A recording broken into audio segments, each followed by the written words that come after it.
just got your Ender 3. There's one thing that you need to be aware of before you start using this machine, and that is it's afraid of wet. So your printer's probably going to come packaged about like this. I'm sure it's going to be pretty much the same. And just, I have a workshop and I could be doing this in there, but just to pretty much do with the same resources I'm sure at least all of you have, is a nice kitchen floor. So that's where I'm going to make mine, on the floor, also because my shop's a mess and I don't want to be embarrassed by videotaping it. The first thing that I want to do is just take out all these parts, and it looks like the central part here is what I want to take out first. Obviously I can take out the instructions. There's an LCD module here, so we're going to take that out. This guy, right, print surface appears to be connected to something, so I can't videotape while I take this out, but what I'm going to do is I'm going to take all these parts out and lay them all out in kind of almost a satisfying way, just to see what I'm doing. This process is called knolling. It's something I learned from watching some Adam Savage videos, and he says it's something that kind of just really helps him with assembly, and I found that it does myself too. Kind of in the process of digging all the stuff out of here, right? So I got these parts out. Looks like my bed kind of partially came apart in shipping, so I might have to reassemble that, but that's okay. But I just want you all to be aware, at least in my packaging, there's stuff underneath this initial piece of foam, so just be aware of that. So here's at least part of the knolling thing, or just making sure I've got everything out. Look through your phone and make sure you're not missing any parts, and just kind of lay everything out so you can see it. Just usually makes things easier. And I see right here, there's an instruction assembly manual in here. It's really hard to open with one hand, so I'm going to take it out of the shot here real quick. And yeah, so here's our manual. This is what I'm going to be following as I put this together. So just know, if you don't want to watch this video and have me blathering, then you can do this as well. It looks like it's language agnostic for the most part, meaning that it's almost like Lego instructions, which is pretty nice. That said, it might be wise to look to this video because there might be some things that you're unfamiliar with that I'll try and notice and highlight for you. Yeah, so the first thing I noticed is just looking in the instructions, step 1, step 2, step 3, step 4, so on and so forth, the bed is already put together, and in my case, my bed has fallen apart, I believe, so I'm going to have to put that together. So, right, putting this together is reasonably straightforward. Luckily, one of them is still keeping things attached. Let's look at what this looks like. I'm going to take this guy off here first, just to get it out of the way. This is the actual print surface. I'm not entirely sure what material it is. I'd have to look it up. But for some reason the term PEI is coming to my mind, but it might not be that. But this is something that is pretty universally nice to print on. So this is a nice surface, and this is your bed adhesion is a big thing, and we'll talk about that more later. Anyways, right, so my bed, you can see this guy is fastened in still, and you've got these bolts, and they go in these holes here. So I'm just gonna kind of have to move things around until they get in the hole. There's Salem the cat, by the way. Alright, I'm gonna take all these screws out and then get it aligned. How about that?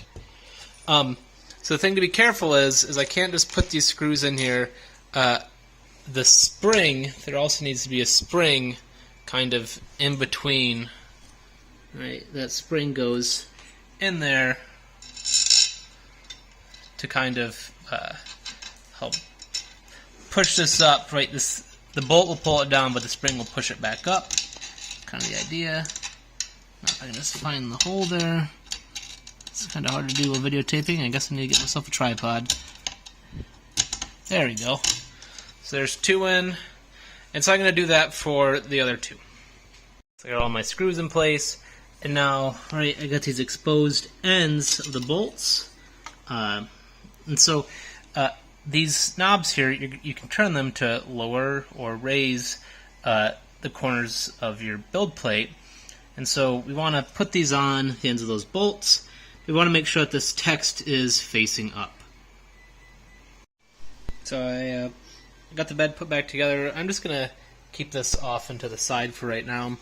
It looks like my first step is putting on these up and down pieces on the Z-axis. And I think it's these two long ones. In fact, it says 15 and 16. 15 and 16, so it's the kind of double extrusion pieces here, right? They're kind of 1 unit by 2 units. There's 2 pieces in here. If you don't have a cutting tool, I mean, I know I'm confident you guys can get this open, but I'm just going to use this little scraper that comes with it to cut this open. There we go. And I'm going to pull these guys out.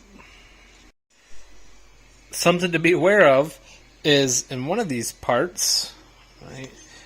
There's actually what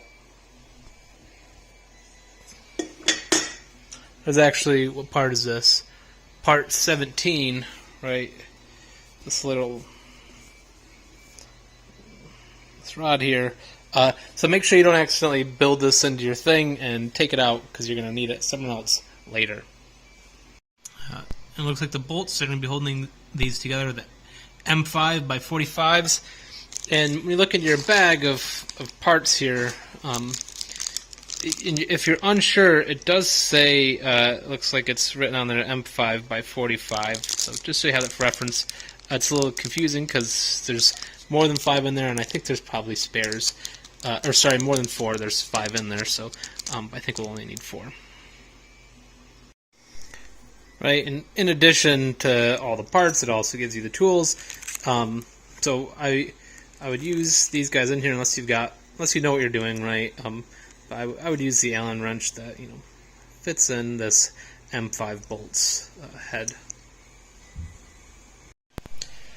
So the other thing to note here is, right, it's showing, right. So this is the front of kind of the machine. So you can see right there, there's the front, and there's like the little USB and the micro SD card slot, which are shown right there. So you have these 2 pieces, and you need to make sure that this one, kind of on the left side, right, which is this guy right here, you can see it's got those 2 holes drilled in, and it's saying that they are at the bottom. So this piece is going to go just like that. Likewise, right, this piece on the right has 2 holes, and it's saying that the shorter side is down. And so I can see right here, here's the shorter side of the holes closest to the bottom there. And it's also saying that these holes are on the interior, so that means that this guy should go just like that. There's a little cable here, which I think is for a limit switch. Make sure that we don't pinch this in between this part. I was about to put it in there, and we want to make sure that I take this and just kind of hold it out of the way when I start screwing this into that Z-axis support. Just one other note, when I'm putting these fasteners in, I'm only going to say this once about fasteners. So you see, I'm just kind of holding things, holding this in as I'm screwing this in, and I actually just twisted those bolts by hand at first, and then I'm going to use that Allen wrench to put it in tightly, not too tight, but tight to the point where I don't feel like I have to put any more force. But the thing is, if you feel like you have to start putting in force right off the bat, that might mean that you're doing something called cross-threading, which means that the threads aren't really aligned with the threads on the interior of this part, and that means you're actually cutting into the metal, and you can screw things up that way. So if you are in that case, right, what you need to do is reverse the bolt out all the way and keep on reversing a little bit even after it's out, and then slowly turn it back inward. And here's what it looks like after step 1. Notice, right, we've got this hole down on the interior, and it's at the bottom, and then this hole here, and we got a big distance. There's 2 holes right down there at the bottom on the left side. And how do I know if my bolts are tight enough? Well, I know now that when I go like this, the whole machine is stiff, so the whole thing rocks. If you see the piece is rocking and not the whole rest of the machine, you probably want to go through and tighten them up just a little bit more. So step 2 here, it looks like we're mounting the LCD, or part 1, and the power supply, part 3. And it's got this note here saying, select the correct input voltage. So the United States, we have 115 volt AC. And so if I look at my power supply here, I can see the switch, and the text is actually saying 230.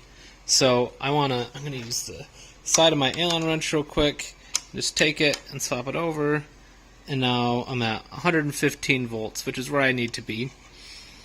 So and these are actually reasonably straightforward.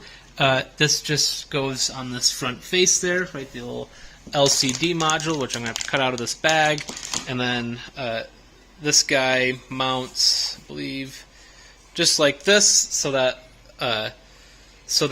this connector is facing externally, or not to the interior, but to the exterior, and then this guy, right, this guy is going to have to go into the interior because it's going to have to connect right into this guy eventually. Now, since we're dealing with this LCD, we're to the point where we're starting to deal with electronics. And this is a good reminder that you should not be on a carpeted surface when you're putting this together, because you are liable to accidentally have a static discharge and fry this thing. So handle this thing with relative care, and you shouldn't be assembling on carpet, just as kind of a principle whenever you're working with electronics. We've got the LCD panel put in place, and just a quick continuity thing I noticed, right, my M4x20, they're shown black here, just like these bolts are actually shown black as well, but they're kind of shiny anodized, and I guess these probably aren't anodized, they're probably just zinc coated, but the same thing with these guys here too, or these might be nickel, but whatever. They're a different color, but as long as they got the same label, they'll work right. And now my power supply is mounted with the power switch facing the external side of the printer. Now it looks like we're putting in the Z-axis limit switch, which is this little module right here, this little sub-assembly. And it gives us a warning to make sure that these little, I think these guys are called T-nuts, fit and go in the slot properly. It might be kind of hard to notice what it's saying here, but what it's saying is that these nuts need to be in this orientation, the one that my thumb is touching. When they go in and when they get tightened, they should be held kind of in this orientation, because if they're like this, they're barely touching any surface area, the inside of the groove that they're going to fit in, and when you tighten this up, it's going to still be loose, right? And so what's happening here is we're going to take it and kind of, sorry, I wasn't doing a very good job videotaping. I'm going to take it and try and make sure best I can that these are kept in the right orientation, and I might have to see, look at, they weren't in the right orientation and they popped out, so I might need to flip this on its side so that gravity's kind of helping me out a little bit. So there's a limit switch firmly in place, and there's this little tab on here which is, I'm guessing, going to just rest right on this kind of y-axis member, and nice clickable little z-axis switch. Now it looks like it's time to put our z-axis motor on. So it's just going to be 2 of these M4x18 little panhead screws that are going to go into this part right here, and hold it in place. And then we're going to put the actual screw in, right, this big screw. I can't remember the term right now. Anyways, yes, and so this is going to cause the axis to move up, and the z-axis. And so this is actually going to fit right in this little coupling right here, so you might have to loosen this up before you can put the threaded rod in there. No, and I realize it's not a threaded rod, sorry, I can't remember the exact term right now. But anyways, be aware that this thing is already lubed up and ready to rock and roll, so your fingers might get a little gross after handling it, so you might want to handle it as little as possible, or keep it in this little plastic sheath. Ladies and gentlemen, the crazy baby, as we call him, has just made an appearance, and we are now on step 5. Or I guess I should quickly show you, right, here's the screw mounted in here. It doesn't have to be like, I put it all the way in until it kind of hit bottom, and it's not going to be like perfectly straight, but that'll get kind of fixed later. And oh, look at, now this is Harvey. Anyways, so picking out the right piece here, excuse me, Harvey, picking out the right piece, because we really have 2 of these extrusion pieces left, and it's going to be this piece right here that has 3 holes, and then 3 more holes. The other one only has 2 and 2. That's used later, so I'm going to put that guy aside. And this is the one we want to use. And then we're kind of putting this assembly 06 on, and the thing to note is what side you're going to be working on, and it's actually this will only fit in one way. So holding this assembly like this, I put the M4x16 bolts kind of in these 2 holes here, kind of ready to rock and roll. And that way I can just fit this right on this piece. This nut fits in this spot right here, and then these 2 bolts can fit in these 2 threaded holes. And you might wonder, oh, it's a pain in the butt to get to. Well, if you take and use the long part of your Allen key, you can actually put it through these 2 holes, the one that I'm pointing out with my index finger and that other one there. And during this step, I'm also taking one of the pieces for the Bowden Sheath and fitting into this part of this assembly. And there's a wrench too. You probably can get it mostly finger tight, to be entirely honest with you. It probably wouldn't hurt to take the attached little wrench here, and this is just the right size, okay. And giving it one little, you don't need to make it super tight, but just like that. Perfect. And now I'm pretty sure this assembly is completely assembled, right? So those 2 bolts are firmly in place. Perfect. So we've got this part of our kind of Y, I guess this is, sorry, the x-axis.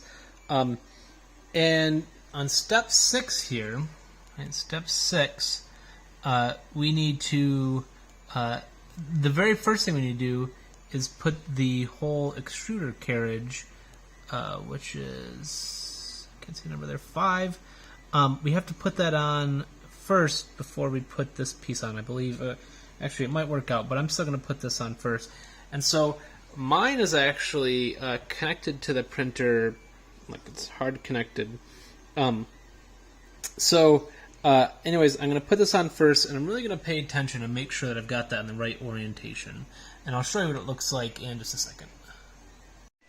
Right, so it should look just like this. And all I did was just kind of took these little bearing wheel things and slid them right over the grooves, and the tolerance is honestly quite astonishing for the price of this printer.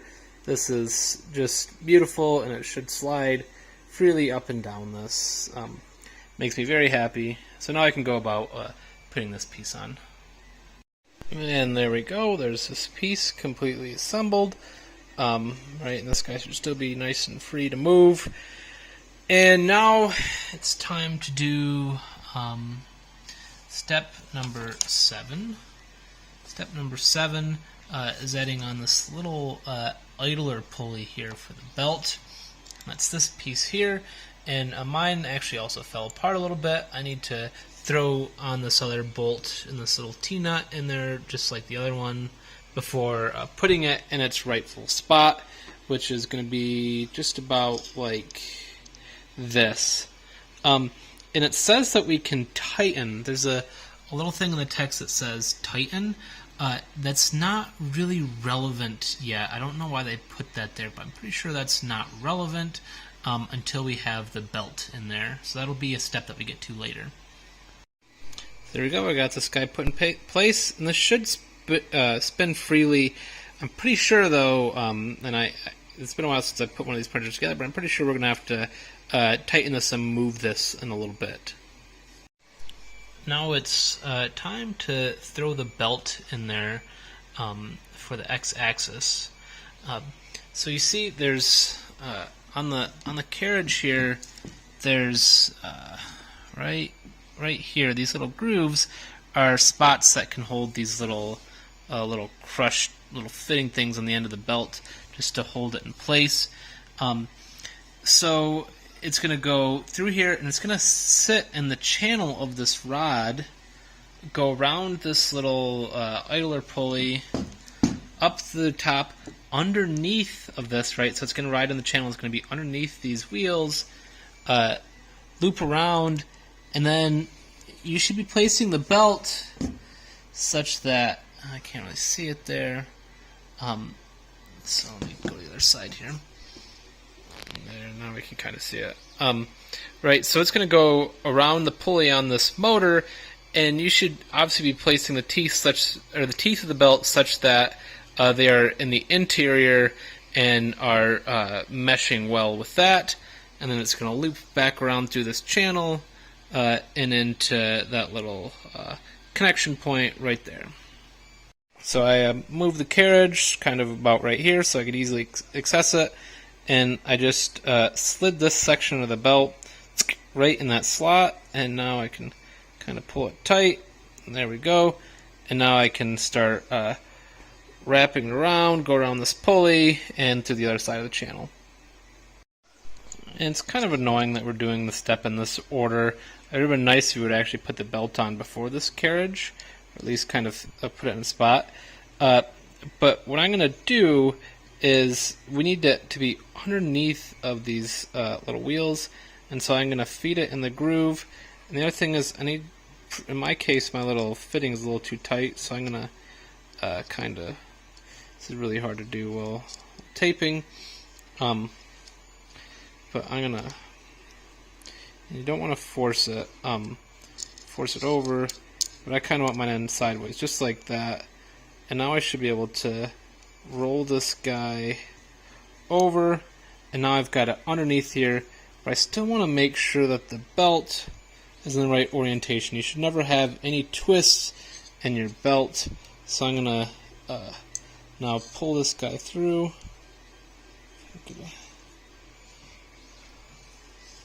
Pull this guy through. And eventually I'm going to have to flip it over because I really don't want to have any twists, but I'll get to that when I can get to that.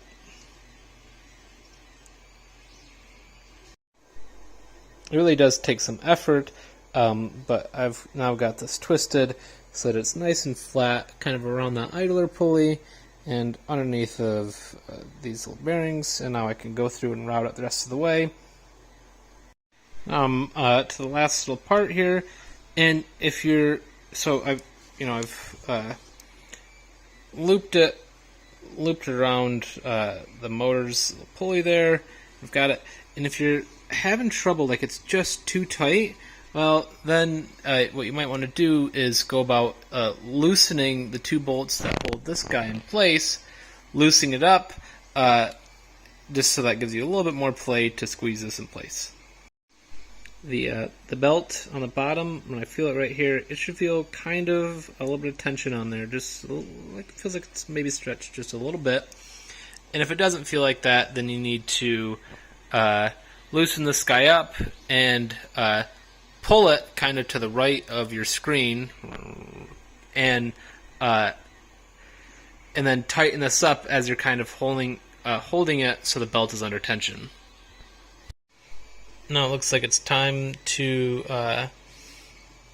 kind of assemble these two big parts. Right, we've got our main base of the machine, and we've got our x-axis. So I'm going to do this off camera, but one thing is you want to make sure that you don't have like a ton of kinks in your cabling here when you go to assemble this, because once you assemble this, you won't be able to unkink it until you unassemble it again. So make sure that you've got everything is all untwisted, which I can see mine is just a little bit twisted, so I might need to rotate this a couple times. But anyways, this is just going to fit right on there. And the other thing is this this spot right here fits on that rod there. So you're probably going to manually have to twist this rod by hand to start moving this down. So be aware of that. So I've got this fit on here, right? You can see I've got these little bearing wheel things fit in their grooves, same on this side, and I've also got this rod just started in here. And so now I'm going to kind of hold down just at the very bottom, and I'm going to start twisting this guy, right, twisting this guy, and here we go, downward. And once again, it is kind of a pain in the butt because this guy is lubricated. And so since it's lubricated, it is kind of a little gross feeling, but that's why I'm also only trying to touch in pretty much one spot so I don't wipe off the lubricant, because you do want that to be on there. But there we go, now it is assembled. And the other thing to note is I do have this guy routed back this way. I think that's the most convenient way to have it, not under or anything like that, but kind of over. Now that we got our x-axis in, it looks like it's time to kind of start closing things up. So we're going to be putting this this last little extrusion on the top there, and it looks like yes. So be aware that there's a top and a bottom to this piece. This is going to be the top. You can see because there's some holes drilled out for the actual heads of the screws, and that's just going to fit on just like that, and then I'm just going to bolt it in place.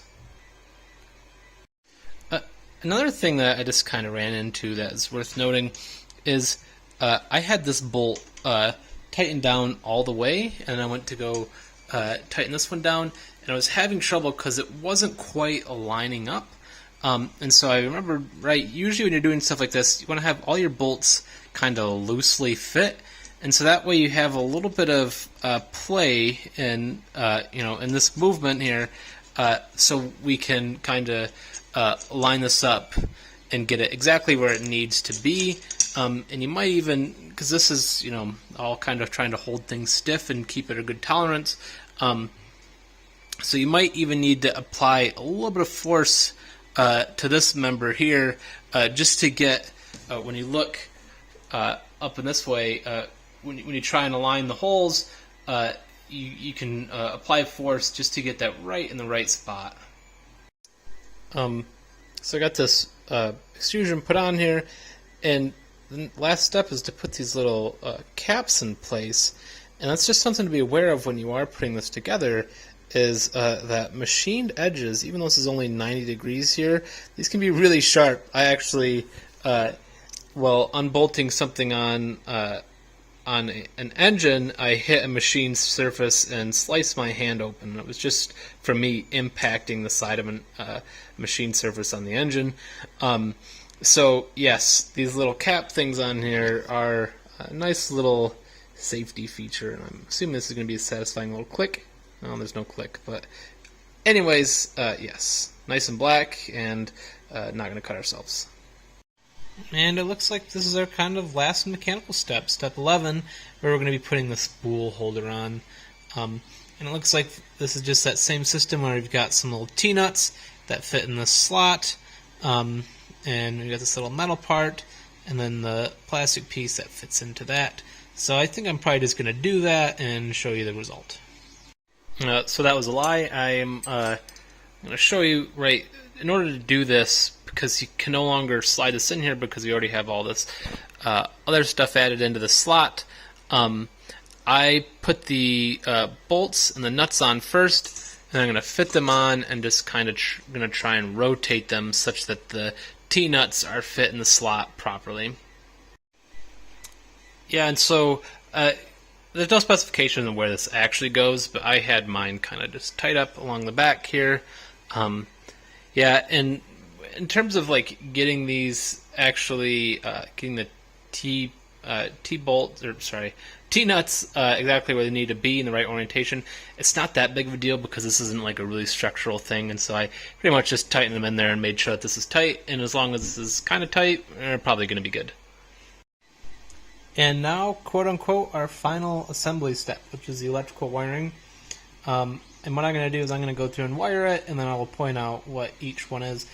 Luckily, these cables, they're all labeled, and they're pretty much only the right length just to get where they need. So that one's like E, so that one's going to go to the extruder motor. But anyways, I will go through and put all these in place, and then show where those connections are at. And it doesn't hurt to maybe try and pay attention to what's going on kind of under this little rat's nest here in terms of making sure you don't have stuff overlapping a bunch or twisted around too many cables. I would recommend trying to keep that all straight if possible. Alright, so what did I wire up? Well, in no particular order. Right, this motor right here is our extruder motor, so that's the E. This guy right here is our X-axis motor, so that's X. And there's two X cables here. The other one is for the limit switch, which actually connects in there, right? There's the little, I believe, 4-pin one that connects in there for X. Let's see down here, we've got Z. This is our Z-axis motor. And we've also got our Z limit switch, so there was that little cable there that was hanging that connects in. Of course, you've also got our power cable that connects.